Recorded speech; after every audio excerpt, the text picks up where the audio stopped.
Anong taki? Sino ba mga taong yan? Ano, Matthew? Sigurado ka bang tamang dinadaanan natin? Oo, sigurado ako. Pero kung gusto mong umiba ng daan, bahala ka na. Oo, talagang iiba ako ng daan. Dahil pagod na ako sa kung ano-anong klaseng patibong, kaya dyan na kayo. Makakatulad na naman ito ng bus kanina eh. Sandali, Leorio. Gaya ng sinabi ni Matthew, itong tamang landas. Anong sabi mo? Tama siya. Dahil ang ibang daan ay punong-puno ng masasama at makapangyarihang uri ng halimaw. Pinipilit ko silang iwasan nung naglalakad tayo, kaya tayo napadpad sa mapayapang lugar na ito. Eh sino ang mga taong yan?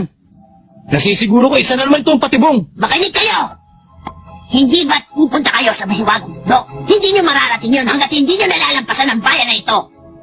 Ang mga daan sa ibang bundok ay masyadong masalimot at puno ng panganib dahil sa mga halimaw na naninirahan doon. Kagaya ng sinabi ng batang ito. Ha? Tingnan nyo! Ang markang yan, kagaya nung kay Kapitan. Huh? Alam ko na, ang matandang yan ay parte ng pagsubok na kailangan nating malampasan. Ay, ibig mong sabihin, isa siya sa magbibigay ng pagsusulit?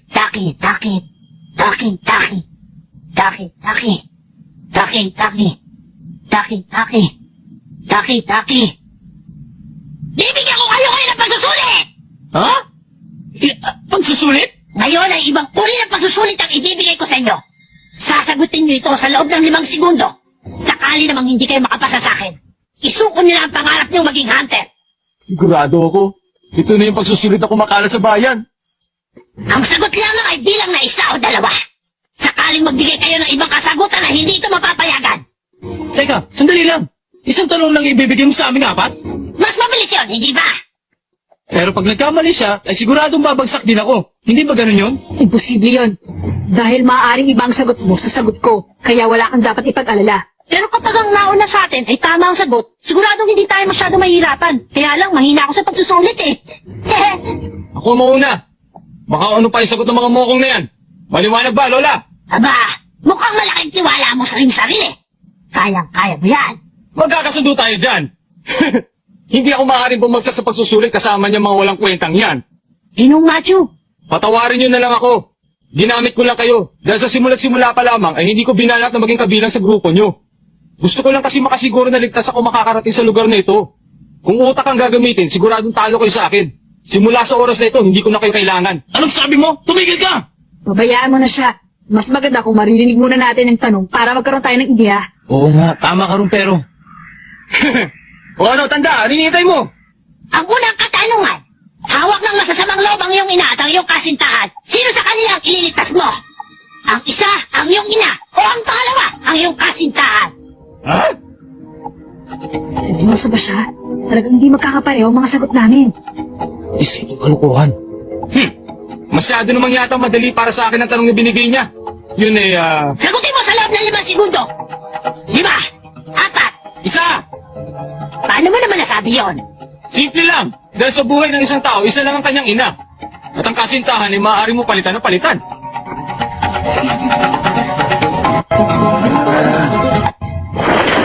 Dumaan ka na. O, paano ba yan? Hihintayin ko na lang kayo sa labas, ha? Umanda kayo sa mga patibong ko. Huwag mo nga kami lokohin! Kalokohan ang pagsusulit na ito! Kahit aling sagot ang pilin ay hindi mo masasabing tama sa walang kwentang tanong na yun. Baka naman gusto mo lang kami sumagot para may laruan ka. Para meron ka mapagtatawaran. Ano man ang itanong mo sa akin ay hindi ko sasagutin, matanda ka. Aalis na lang ako dito at maghahanap ng sariling daan. Huli na ang lahat. Kung hindi mo ako sasagutin ay magdi-disqualify ka. Anong sabi mo? Wala sa iyo ang katangian ng isang hunter. Leorio, Oh, ano yun? Sasabihin mo na naman ipagpapatuloy natin pagsusulit na to? ang pagsusulit na ito. Tama na yan! Mula ngayon, hindi na kayo pinapayagang mag-usap. Mukhang napag-isipan na ng batang matang pusa. Kapag nagsalita pa kayo, ay sasabihin ko na wala sa inyo ang katangian ng isang hunter. Ngayon, sumagot ka. 1, itutuloy pa ba natin? 2, hindi na. 1. Ha? Intindihin mo, isa itong panilin lang. Go, sa palagay ko'y narinig mo na rin yun. Kaya sana'y maisip mo na nililin lang tayo. Ngayon, ikaw naman, ang iyong katanungan. Sakaling inagaw ang iyong anak na babae at lalaki, Isa lamang ang maaari mong bawiin. Isa, ang lalaki. Dalawa, ang babae. Mamili ka sa kanila. Ikaw talaga matanda ka. 5, 4, 3, 2, 1. Oh, tapos na ang oras. Humanda ka, matanda ka! Yan ba ang sagot mo sa katanungan ko? Yoryo, Bakit mo ginagawa to? Bakit mo kami tinatanong ng mga walang kwentang bagay para lamang malibang ka? Sino ka ba? Para sabihin sa amin na hindi kami karapat-dapat na maging isang hunter. Sobra ka na! minahon ka! Yoryo! Tumahimik ka! Bibit-bitin ko ang matandang ito bilang pasalubong sa pagdarausan ng pagsusulit. Malalagot sa akin ang mga katulad niya para maturuan sila lahat ng leksyon. Sabihin mo nga! Anong magagawa mo para maging hunter ang katulad ko? Kalokohan niyang iniisip niyo bago umabot sa tunay na pagsusulit. Gusto mo bang masayang ang lahat ng ating pinaghirapan? Ano? Nakapasa na tayo sa kanyang pagsusulit. Yoryo, katahimikan. Iyon ang isinagot mo sa tanong na ibinigay niya. Katahimikan? Kagaya lamang nung sinabi mo kanina, walang tamang sagot sa mga tanong na ibinibigay niya. Tama ka doon. Walang tamang sagot sa pagsusulit na ito.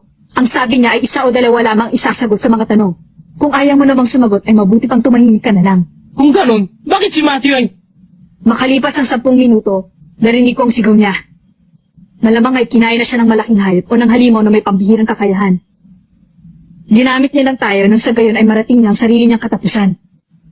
Ang totoo niya na hindi naman talaga doon ang tamang daan. Huh? Tama ka, bata. Dahil ang tamang daan ay ang pintuang yan. Yan ang diretsong lagusan. 2 oras bago mo marating ang dulo. Katahimikan ang tamang sagot? Kung hindi ka pa rin ako kontento, bakit hindi mo bitbitin ang matandang ito at dalhin mo kung saan mo gusto? Lola, patawarin niyo na po ako. Hindi mo na kailangang humingi ng tawad dahil isa sa mga obligasyon ko ay humanap ng mga taong katulad mo. Galingan nyo at sana'y maging mabait kayong hunter. Ah, opo. Humayo kayo. May makikita kayong 2 tao sa bundok. Sila ay mga manlalayag. Kapag nakita nila kayo ay maaasahan yung sasamahan nila kayo sa lugar ng pagsusulit.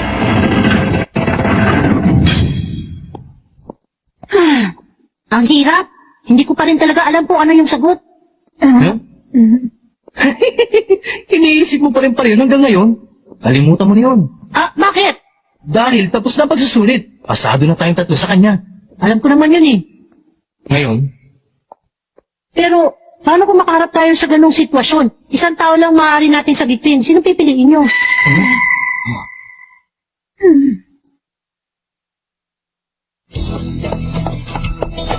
Kahit sino ang piliin mo ay hindi mo masasabing tama. Subalit pilit na darating ang sitwasyon na kailangan mong mamili. Mangyayari ito paglipas ng panahon. Tama. Yun ang tunay na intensyon ng pagsusulit. Kailangan mong pag-isipan ang mga sitwasyong magdaraan. Dahil sadyang napakalupit ng katotohanan. Hindi mo lang nalalaman kung ano ang naghihintay sa inyong buhay. ano ba nangyayari dito?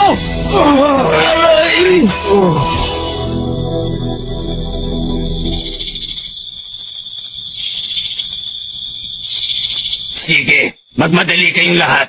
Makakamit niyo ang tunay na kaligayahan.